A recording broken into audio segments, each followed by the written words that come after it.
Welcome to Vox Vomitus, also known as word vomit.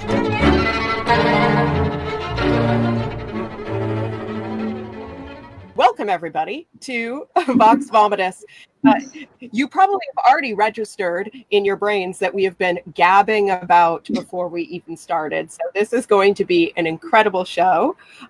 First, I will just introduce myself. I am your lead host, regular host, a host, Jennifer Ann Gordon. I am the author of the newly released From Daylight to Madness and also Beautiful, Frightening, and Silent.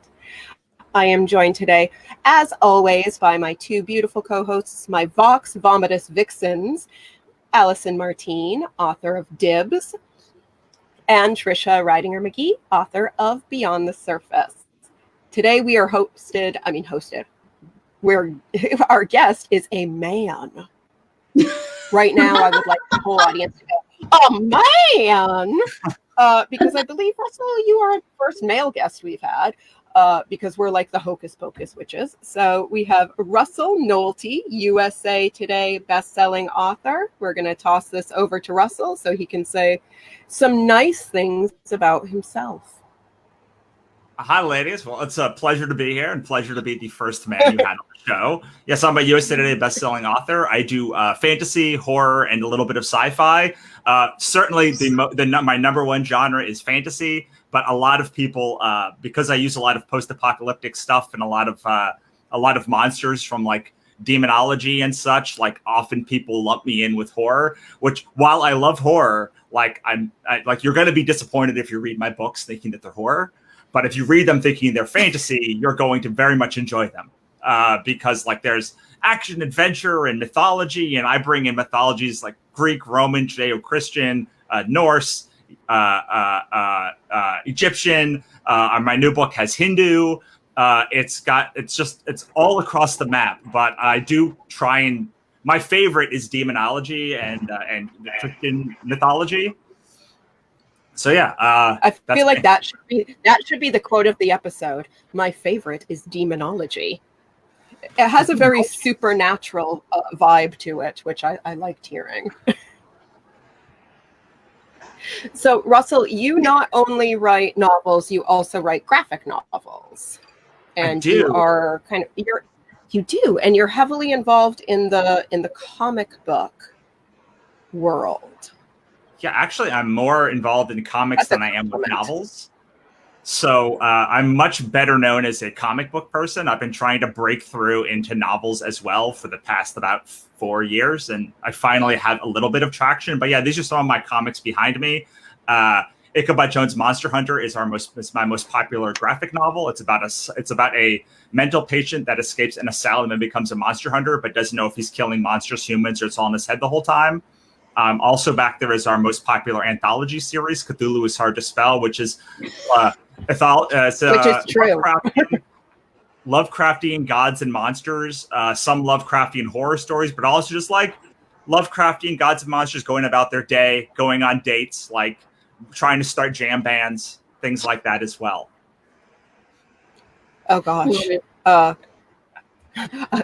All I could think was there's nothing more horrifying than a jam band, but that's because I'm from New England. And I had to I guess I could just say that. I'm just from New England. So, Russell, welcome to Vox Vomitus, which, as you know, means word vomit. Our show, we like to talk to the most talented people we've met, and not necessarily about what went right, but what went wrong along the way. And I remember when I asked you to be on our show, you said, "Oh, I love to talk about my bad writing." But then I look at your test kit, and nobody wants to hear it. We want to hear it. We do. Well, like I've been thinking about my first book that I ever wrote when I was in college, and it was basically just like I just took all of the people I lived with and made them characters in these books and randomly changed their names. But like didn't change them even enough that they couldn't be recognized by the people when they read when they found the book and then read it out loud, which was horrifying. Yeah, no, I did the same thing in high school, and it was just like the initials stayed the same, so I remembered, and everyone would be like, "This one's me." I'm like, I didn't even try. It wasn't like we were doing a very good job changing identities. If there's that disclaimer based on not real people, I couldn't put it in there because they were based on real people. People were looking for themselves and wondering how accurate I was portraying them. So I hear you, and it's horrifying because then you're just like, bye. So, Russell, did you lie to them when they said, "Is this me"? I literally couldn't because it was their description, shit that happened to them, like it's like this is clearly me, like but like a worse version of them.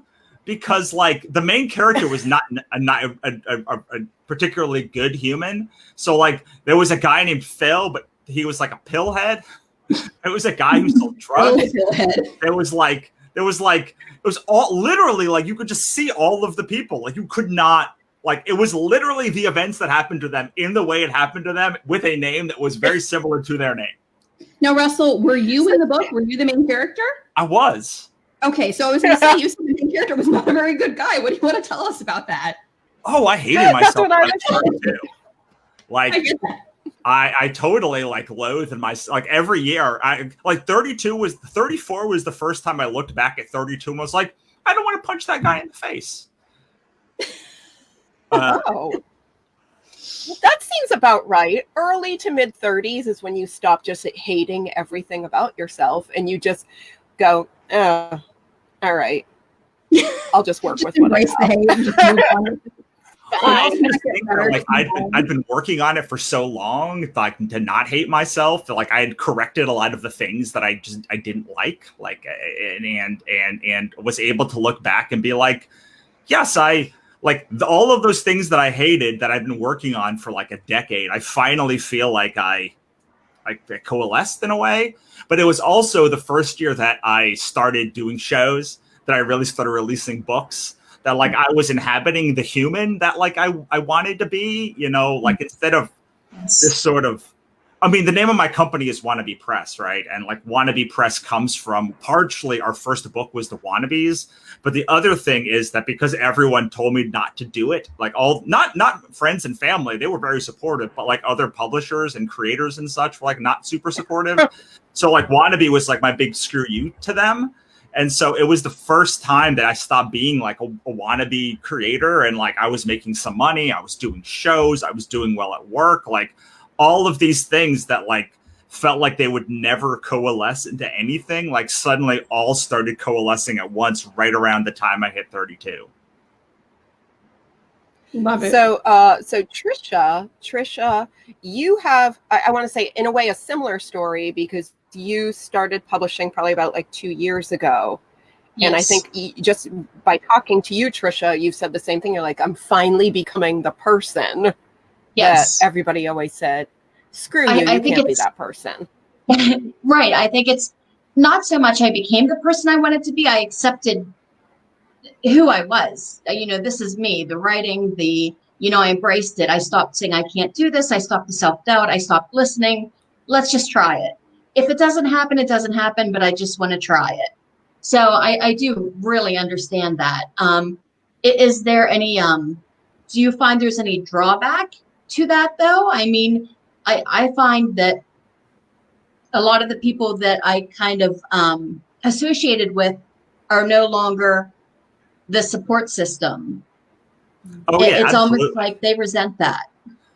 Well, I've been thinking about this a lot because I feel like every 2 years I get a whole new set of friends who I can retain a very small amount, but a lot of I end up for very, very different reasons, shedding a lot of people when you grow and you become more successful, and other people don't either want to move to the next level, or they are unable to at the moment move to the next level, or they get resentful of you moving to the next level, or they just can't support you anymore because there's something about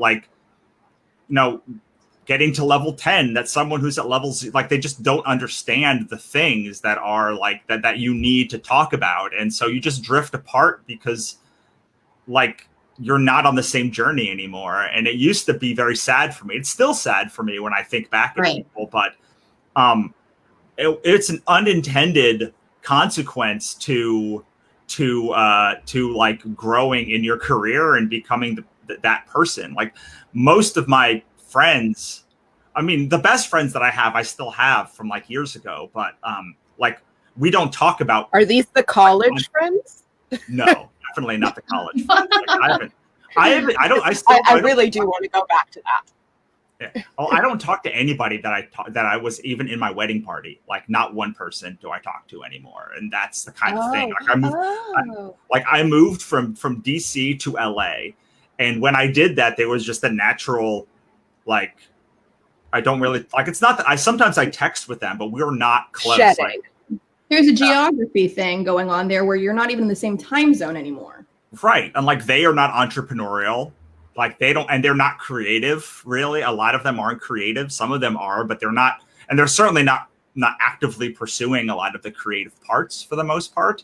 So it's just like it's just hard to talk about the thing. And, you know, when you're meeting, I don't care about football like I used to. Like, I don't care about any of the stuff I used to care about. Like, I care about a whole nother group of things. And so even just talking to them, like, becomes forced because you don't, unless you're talking about the old times, there's like nothing new that's connecting you. So when you talk about the disadvantages, that's the big one. The other one is, God, it's really hard to like find people that actually like you can talk to about the thing. Like, and like, I'm a rather successful creative human, and like the more successful you get, the less people understand it. Like the less people there are who really, so for instance, like lots of things go wrong, like in my life, you know, like book launches don't go as well as I want to, or like money's not coming the way that I wanted, or like whatever thing. But because I am seen as successful, when I complain about those things or like talk about, like it's impossible to talk about those things and not come across as somebody who is entitled or somebody that is not grateful. And so, and we are here saying like, I want to hear about every failure you've had, but I want to hear about it like comedically. We know you're incredibly successful, but we're all creative types. So I think for every success we all have 10 epic failures and epic things that make us say, why am I writing words? Do people care about my words? Is anybody listening?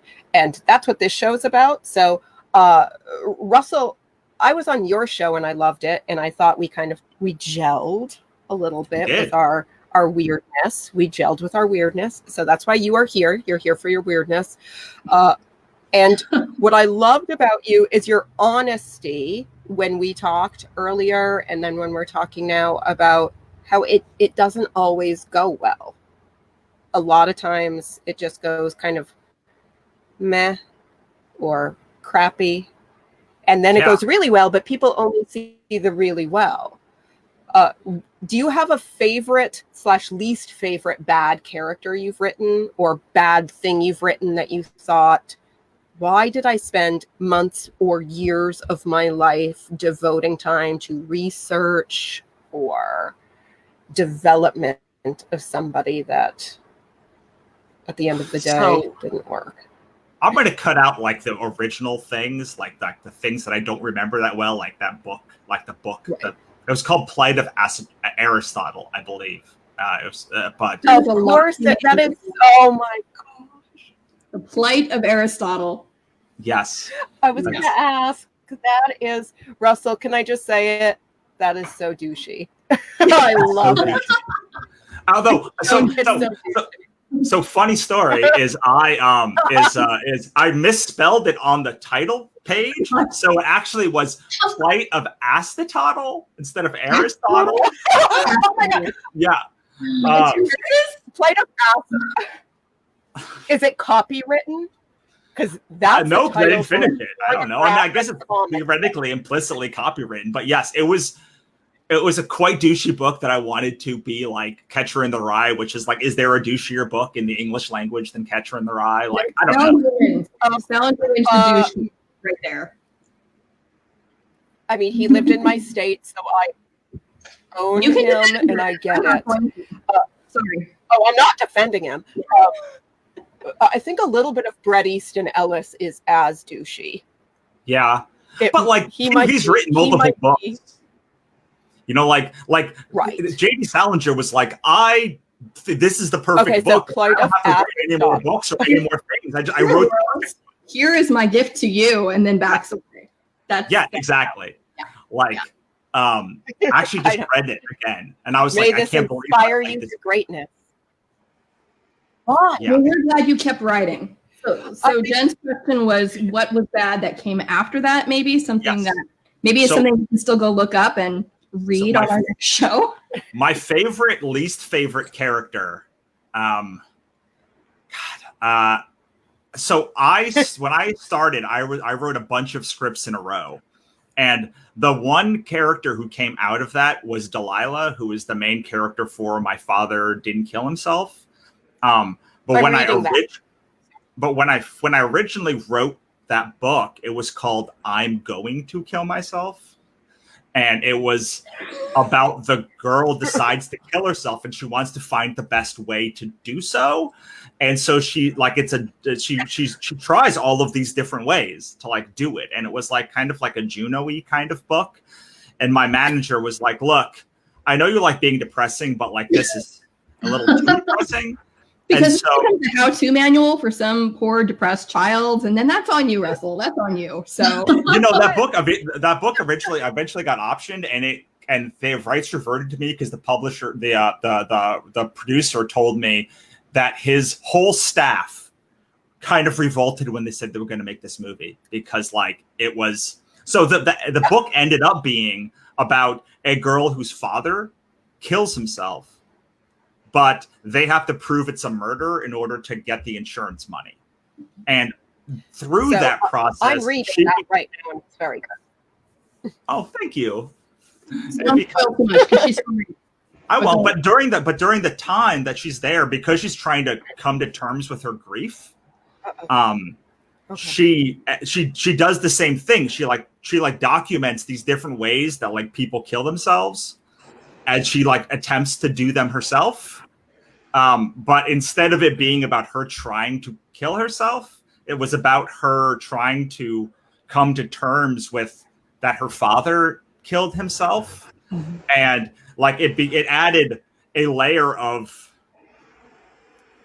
depth away from that, like her doing it. Because it was like never like she never wanted to do it. She just wanted to understand it in like a visceral way. So Russell, when you had a whole team of people say, no, we don't want this. Like, yes, they optioned it, but then they were all revolted. How did that make you feel? Like, how do you as an author and a creative person, as an artist, deal with a lot of people just saying, this is not good? So I just teach us, Russell.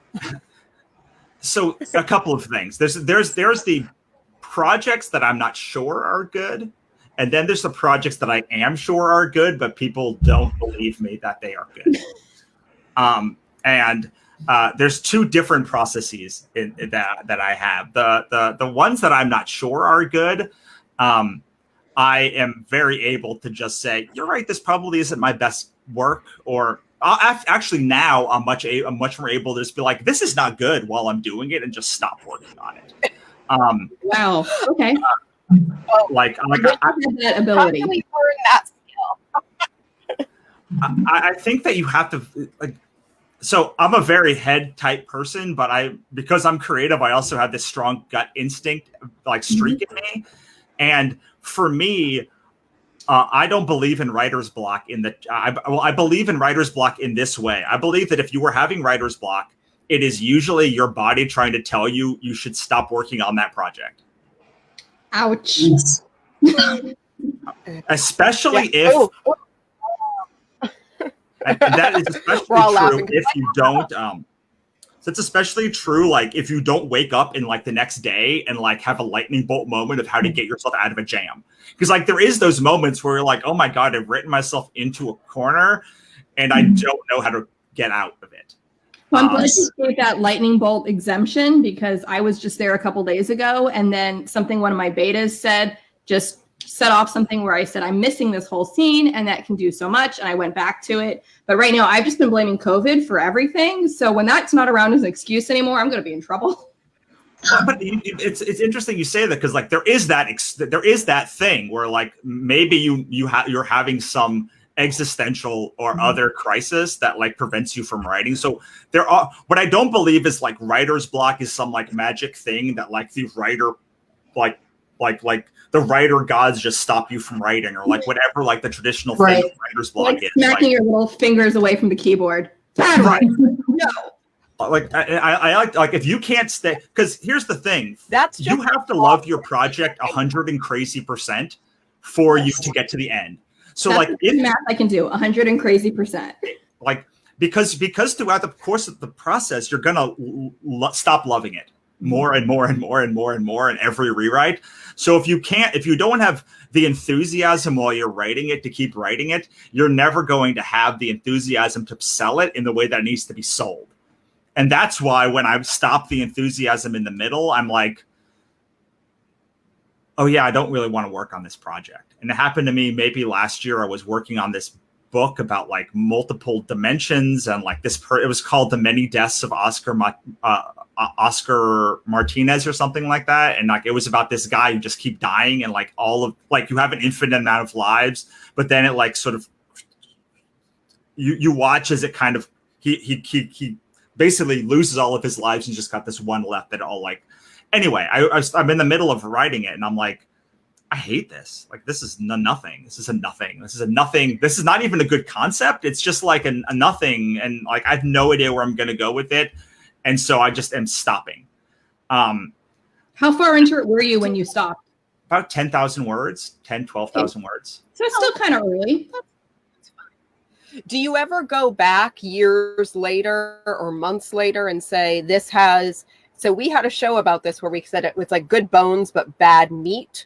Like do you ever go back to something that you think the idea might be good, but then. Yeah, so what I normally don't go back to that idea. What I do is I say, there's a kernel here that I can smash with this kernel over here and this kernel over here and like make this project stronger. Mm. So what I try to, I mean, I know that J.K. Rowling's all sorts of problematic now, but I can't stop thinking about this one concept of hers, which was the Sword of Gryffindor. And it's like, it only took in that which made it stronger. It like sliced through stuff.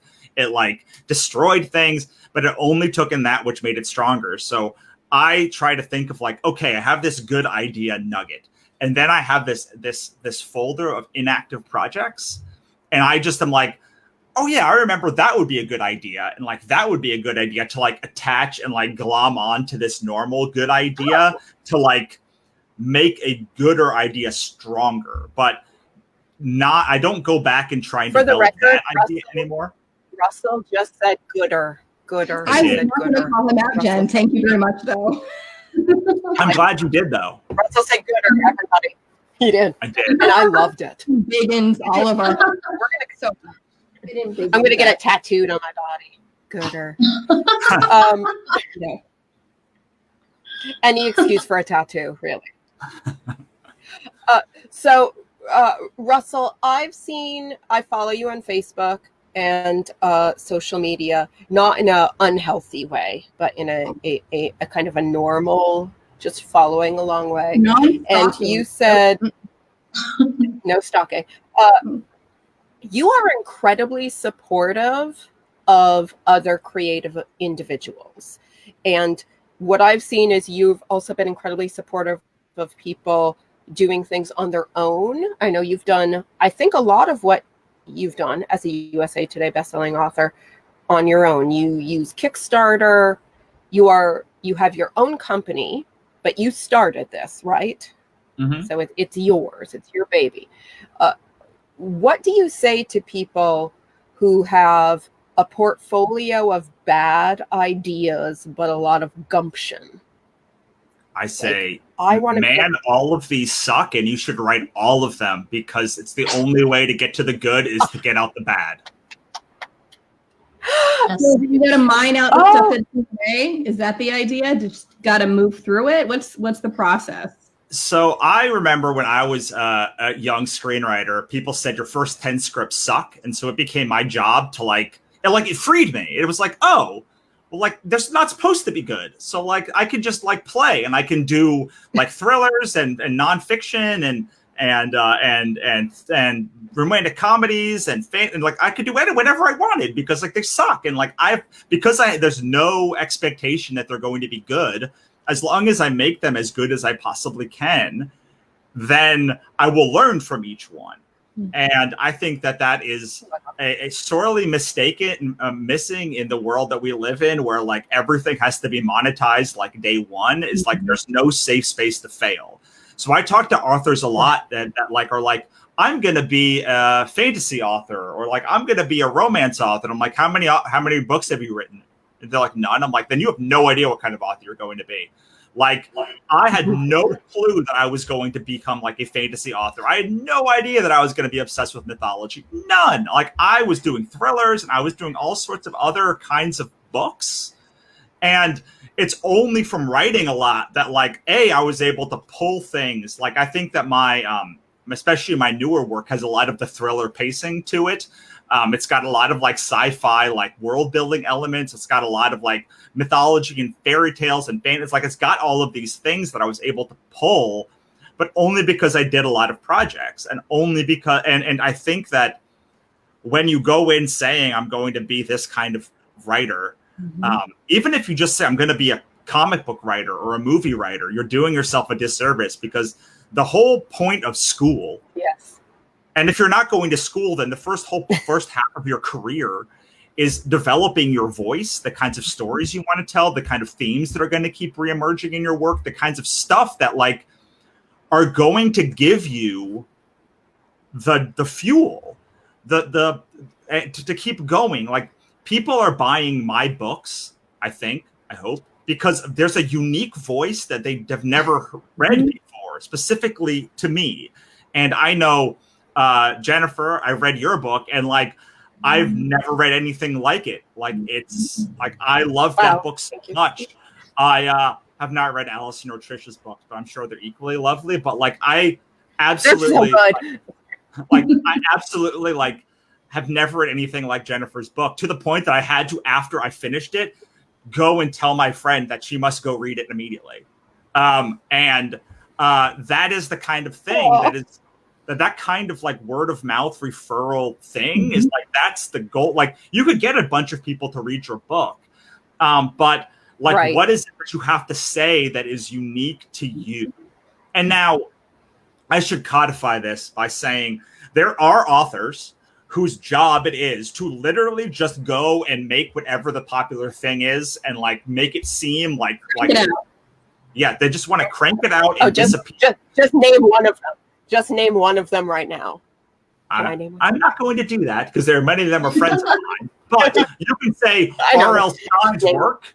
Like, R.L. Stine's work is like, or James Patterson's work. Like, its job is to be just the most popular thing, just like the thing that you read before. Yeah, airport books. We call them airport books. Right. Exactly. Yeah. When I travel, I buy specific books that I know I would never read at home in my bed, but I would read them on an overnight flight to Madrid. Right. Like, and I love them for that. Me too. I mean, I love reading cozy mysteries, especially paranormal cozy mysteries. And they all kind of read the same. They're all kind of like the same book, but like I love them all. And so my goal when I read one of those books is like to just read the same book. Like, I just want to read the same book like that I just read. Like, I just wanted a different mystery. It's that feeling. You want that feeling again, and you know it's a safe bet. I get that. Yes. Right. Something you said though, it's interesting, because I've had somebody say to me something along the lines of, your branding, and then if you're hopping between genres, how do you achieve that? because I joke, I'm a science fiction writer who tripped and fell in the hot tub, because my first actual published book is a romance. So no, you haven't read my book, because unless you're wandering through the romance section, you're not going to find it. But then there's that whole feeling of, okay, am I wasting my time if I'm leaving my lane? Like, should I have stayed in my lane? But I love what I'm doing, but I like what you're saying as far as you have to explore these different areas and find out what kind of writer you're supposed to be, because you won't know until you actually try. And I still think I am a science fiction writer, but I can also write romance. And I haven't tried any of the other stuff. I'm too scared of horror. I run and hide when they start doing their horror stuff. But I know that you've got to kind of figure out. No, they know. They have stuff on, and I just go, I will go hide under my bed until you guys are done doing this. I'll come back, and there's aliens and other things I'm more comfortable with. But how do you free yourself to say it's okay if I do this, and not everything has to be monetized, and not everything has to be branded, to knowing that someone buying a Russel Nohelty thing is going to expect this. Like, I came for the demonology, give me the demonology. Where's my demonology in this particular piece? Yeah, this was very hard for me at the beginning, because I had released a couple of the dark fantasy kind of comic books, and then I released My Father Didn't Kill Himself, was my third book. And I was like, okay, this is a Russel Nohelty joint. Like, you're gonna all buy it, and like nobody bought it, or like way less people bought it, and like it has never become as popular. It's just never had the. And there's no movie. Yes, well, and like part of it was me. Part of it is like I don't care as much about mystery as I do about fantasy, but also like the Ichabod and Katrina just sold better, so I ended up focusing in that lane. So is there? I think you have to kind of get out of your own head and understand, and like let your like. So here's why it's so important. First of all, like you should never make your dream project first as the first writing thing that you do, because it will never measure up. And I think you shouldn't even write your first project in the genre that you love the most, because you are then going to have all of these expectations, whether it's romance or thriller or fantasy, sci-fi, whatever it is. Like, you are never going to be Isaac Asimov your first time out. And you may be mimicking Isaac Asimov, but like you're much closer to, my God, Douglas Adams. Let's go Douglas Adams. Like, and like you didn't know that before you started writing. And so part of the ability to like move to do romance is, if you love sci-fi but you do romance, it's like, well, I like romance, but I don't love it. So if I make a book that is not that great in romance, like I'm not gonna like it's not gonna devastate me. Like if you all hate my romance novel, like I don't care. Like it's fine, because romance is like not the genre Allison's I care cracking up because she's like, yeah, well, yeah, there you go. But like, and I'm curious about like the first one, because my first big project wasn't in a genre I even write anymore, and I had someone try to like talk me back into, well, why aren't you submitting that? And I'm like, I don't want to pursue that genre. I don't want to pursue that age group. I don't want to do any of that. But that doesn't mean that was a waste of my time, because it taught me what I needed to do as a writer. It also taught me how to pitch really well. I wouldn't have known how to do that had I not had this kind of practice draft over here. And I'm okay setting it all aside and going, that was just part of what built up to this. And that's okay that that's never going to be in a store anywhere. I'm okay with that. But apparently some people are like, no, we'll pull that out, dust that off, and shove it in somebody's hand somewhere, because there has to be $1 in it somewhere. And I'm okay with there not being, but apparently that's very un-American of me. Well, here's the thing. Well, there's two things, but the main thing is, God, like people don't understand that like the books you make and the things you make follow you forever. Like I am now 10 years from making Ichabod, and like 10 years. But the sequel just came out. It's going to come out in September, but like there was a 10-year gap between the first and the second. No, there's a 5-year gap in the release of them, but there was a 10-year gap in the production of them. And like, if you told me in 2010 that Ichabod would still be following me around in 2020, I would have never believed you. I would have just never believed you. So what you're saying, different choices? Like creatively different choices in the first book, if you thought 10 years ahead? I probably would have would have been much harder for me to get going and do it if I had thought 10 years ahead. Yeah, that's paralyzing. That's paralyzing to go, oh my God, this is going to be here 10 years from now, and people are still going to be asking you, oh, who's Adam? Oh, how are you like Olivia? If I'm hearing that in 10 years, I will probably bash my head against whatever keyboard I have. It probably won't be this one. But I hear you. Yeah, but the thing with Ichabod is I absolutely love Ichabod. Like, I loved making it. So I love talking about it. So like it was a lot easier for me to be like, oh, 10 years later, I still love Ichabod. Like, I made like good choices in making that book, but I did not know that I was making those good choices when I did. And I know now that, like, had I finished that multi-dimensional book, like, I would have had to promote it for a decade, and like, I'm not willing to do that. And so that was what a lot of that ended up being. But yeah, I think there's absolutely validity to saying I finished this project and it is not a path that I am interested in pursuing, because I do not want to be known as that kind of author. Because here's the thing, no matter what you do, like, you are going to be branded as that kind of author in people's brains. And now some people, Nora Roberts writes romance mostly, but she also does fantasy. But like, most people still only know Nora Roberts as a fantasy, as a romance author, not as doing her fantasy stuff. Like, you get branded as the thing that you do. And so while I do think you should be willing. King is a horror author, but not. Right. Well, and he even used Bachman, so I know there's the whole kind of pen name workaround, but then you lose some of the notoriety because then people don't know it's you, and how much do they want? What are you publishing under? So that's going to factor in too, because you can maybe, if Nora Roberts, does she publish her fantasy as Nora Roberts, or does she use a different pen? See, that surprises me. They didn't brand her as something else. I think just there's enough people that know Nora Roberts that she's like, she's here. Yes. But yeah, I definitely think that it's absolutely valid to be like, I don't want to pursue that. I don't want to be known as that person, even if that is a good book. I just don't want to be known as the person who does that thing. And I got a lot of flack for putting out books like Sorry for Existing and My Father Didn't Kill Himself, and then moving to doing, like, people would be like, I don't understand. Like, you wrote this contemporary sci-fi book, you wrote this mystery novel, and you have these comics. Like, what do you, like, just pick a lane? And I was like, I didn't understand that, like, people don't have room to think of you as like a bunch of different stuff. Like, they're like, you write comics and you write this kind of comic.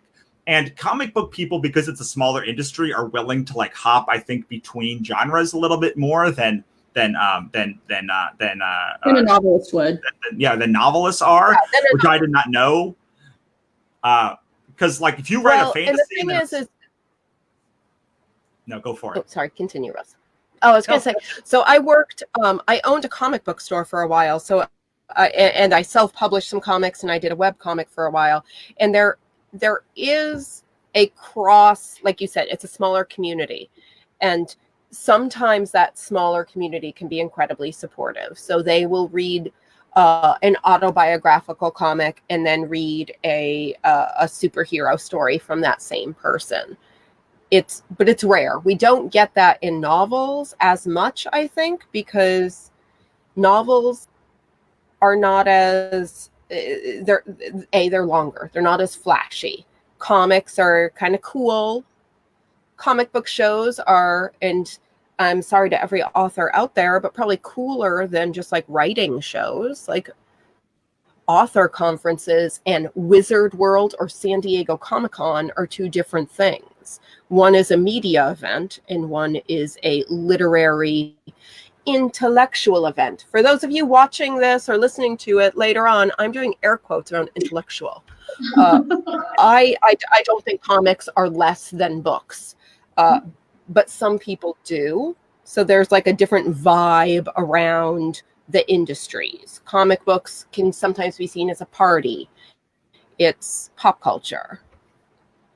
Well, and I think that comics is also just, you can see what kind of story it's going to be by the art style. Mm-hmm. With writing, it's a lot different. I mean, I try to follow authors between genres. But I will be honest, when it comes to authors, I tend to stick to their genre more than with comics. Whereas with the comic, I tend to be like, oh, it's you. Like, sure, I know you make good comics. Like, go for it. And I think partially comics. I'll read you as Red Sonja, and I'll also read you as Marvel's Avengers. You know, right, whatever. Exactly. So, but yeah, I mean, I was just gonna say, like, you must be protective of like the fact that you don't want to, like, you don't want to be known for a thing. Like, if you don't want to be known for that thing, just like don't show that to people. But there's still value in making it, and I think when you're talking about the commodification of our entire lives, what people are trying to do is take the joy out of the making of a thing. And the fact that just by making it, you have grown, there has been value, and it doesn't have to be monetized for you to get value out of it. And potentially just making the thing was the most rewarding part, and it's now extracted all of its value just by making the thing. I love that so much, Russell. I hate to cut any of us off right now. We're at 40 minutes, which is about like 10 minutes after we usually go. I think we could go on all night, but we're not going to. Russell, we'd love to have you back at a future date if you're willing. Absolutely. Thank you, everybody who listened. We are a copywritten podcast from the Global Authors on the Air Network. We are Vox Vomitus. Stay tuned next week for our special guests, Alistair Cross and Tamara Thorne. They are best-selling authors, and we are very excited to have them. So next time, same bat time, same bat channel, 6 p.m. Eastern Time on the East Coast, 3 p.m. on the West Coast.